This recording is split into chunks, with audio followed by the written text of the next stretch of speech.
Peppy Miller, c'est une petite figurante qui petit à petit, sans avoir l'ambition de devenir une vedette, elle a quand même envie d'être actrice et elle va gravir les échelons petit à petit en travaillant, en faisant des seconds rôles.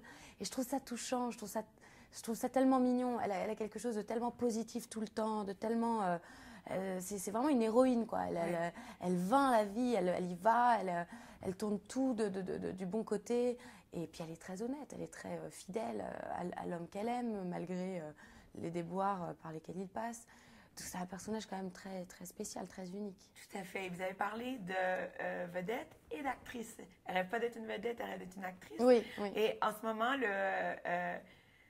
il y a souvent la distinction est peu claire entre les deux. Oui. Dans l'ère de la célébrité dans laquelle on vit en ce moment. Est-ce que vous croyez que le film a un commentaire sur cette ère-là en ce moment? Je crois que Michel, il a en fait aucun commentaire. C'est pas du tout un film d'étude. Il a vraiment juste voulu raconter une histoire. Et après, il y a plusieurs couches qu'on a même découvert à fur et à mesure de voir le film. Par exemple, moi, je trouve qu'il y a un vrai parallèle entre Michel et Georges Valentin. Georges Valentin, en 1930, il veut continuer à faire un film muet pendant que tout le monde passe au parlant. Et il y va, il fait son film, et il continue. Et bon, il se trompe. Mais Michel, en 2009, quand il veut faire son film muet noir et blanc, alors que Avatar vient de sortir et que c'est que par rapport à la 3D, c'est la même chose. Sauf que c'est vrai qu'un an plus tard, ça lui est réussi plutôt pas mal. Donc le parallèle va s'arrêter avant. Mais oui, je sais pas, c'était quoi la question? Oui, en fait, c'est à savoir s'il y avait un commentaire. Et oui, par rapport à la ère célébrité. moderne et la célébrité. En tout cas, c'est vrai qu'aujourd'hui, les gens ils veulent être célèbres avant d'être acteurs ou avant d'être quoi que ce soit. Je veux dire, même écrivain. Et c'est vrai que ça fait une confusion, je trouve, quand on parle aux jeunes, ils sont omnibulés par la célébrité.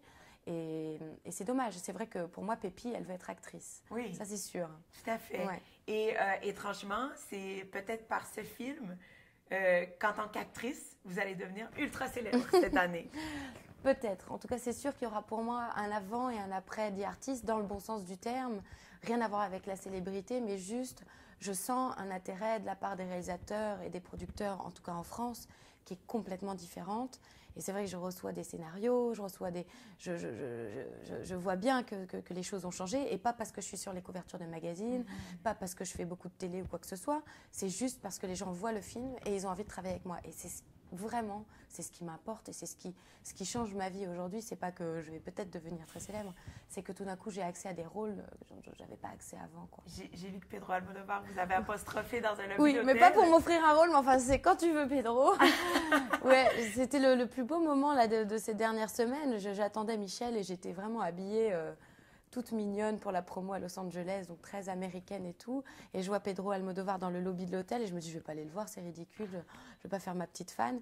Et en fait, à un moment donné, il s'avance vers moi, il me prend la main et il me dit, Bérénice, it's so nice to meet you. Et moi, j'ai fait comme ça, j'ai fait, you know my name? Il fait, of course I know your name, you're getting famous. Et moi, j'ai fait, là tout de suite, j'ai dit, attends, je parle espagnol, il faut que je switch direct en espagnol. Et j'ai dit, pero yo hablo espagnol porque soy argentina. Et direct, j'ai parlé en espagnol. Oh, tu parles espagnol? Mais bien sûr, j'adore vos films et tout. Et le plus drôle, c'est que je lui dis, je suis désolée, j'ai pas vu votre dernier film. Et il me dit, heureusement, vous l'avez pas vu. Vous êtes tellement débordé, continuez à travailler, vous allez aller loin, vous verrez mon film plus tard.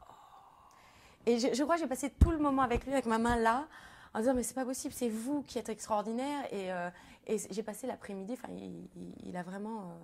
c'était extraordinaire. Après, je l'ai présenté à Michel, il avait vu OSS 117, les deux, il avait adoré The Artist. C'est des moments vraiment qu'on pense jamais pouvoir vivre, vraiment. De rencontrer des personnes comme ça, je me suis sentie vraiment chanceuse. D'ailleurs, j'en ai encore... Vraiment. Vous donnez les frissons. Bah oui, parce que c'est des rencontres qu'on ne pense pas faire. Oui. Jamais. Oui, tout à fait. Et là, voilà. C'est ça la magie aussi du cinéma. C'est ce qu'il y a devant l'écran pour nous, derrière l'écran pour vous, devant, en tout cas. C'est un très, très beau parcours que ce film-là a. Est-ce que la première fois que vous avez entendu parler de l'idée de Michel, de dire « je veux faire un film muet », sincèrement, est-ce que c'était « ah mais quelle bonne idée » ou est-ce que c'était « quel pétrin » En fait, je ne me suis pas dit grand-chose. Il a dit ça un peu comme il aurait dit demain je vais manger des haricots verts. C'était quelque chose qui est venu comme ça, en conversation, où il a dû dire oh, j'adorerais faire un film muet. C'est quelque chose qu'on entend et qu'après on oublie tout de suite. Ça paraît tellement impossible que ça n'est pas réel. Mais c'est vrai qu'en 2009, quand il m'en a parlé, je savais que c'était vrai. Je savais qu'il le ferait. Je ne sais pas comment, Mais je savais qu'il y arriverait parce que ça faisait 6 ans que je partageais sa vie et que je le connais. Et que quand il a une idée, il est très brillant pour convaincre. Donc il allait voir les gens et il les convainc. Il leur dit, mais vous vous rendez pas compte, c'est un film qui est universel, on peut le vendre dans le monde entier, parce qu'il n'y a pas de langue, donc c'est très facile. Il rentre à la maison, il me dit, tu te rends compte, je suis en train de mentir à tout le monde. Et aujourd'hui, c'est exactement ce qui se passe. Mais pour lui, c'était une manière de vendre le film, mais il ne soupçonnait pas une seconde que ça allait devenir une réalité, qu'il avait raison, qu'effectivement c'était universel et que les gens pouvaient s'y intéresser. Enfin, ça, c'était inimaginable. Wow. Et pour vous, en tant qu'actrice, est-ce que, justement, de ne pas voir la langue, de ne pas voir le mot, le verbe, c'était libérateur? Est-ce que c'était une nouvelle façon d'utiliser son corps, son talent d'actrice? C'était pareil. Pour moi, c'était pareil. Un plateau de silence ou de parlant, c'est pareil. C'est pour le réalisateur que c'est différent. Parce que c'est lui qui ne peut pas s'appuyer sur nos dialogues pour faire passer des informations au public. Mais par contre, je me suis amusée parce qu'effectivement, je me sentais plus libre vu que je n'avais pas à réfléchir sur mes dialogues, me concentrer sur le texte. Et j'étais concentrée que sur des choses... l'émotion. Voilà, l'émotion. Et en fait, je me suis rendu compte qu'en fin de compte, c'était ce qu'il y avait de plus important. Aujourd'hui, quand je vais aborder un personnage, je vais un petit peu moins me focaliser sur le dialogue.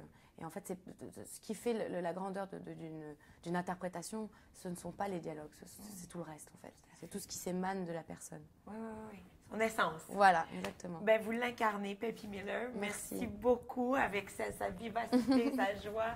Merci beaucoup. Merci. Puis je vous souhaite encore un autre 12 mois de bonheur et de succès. Merci beaucoup.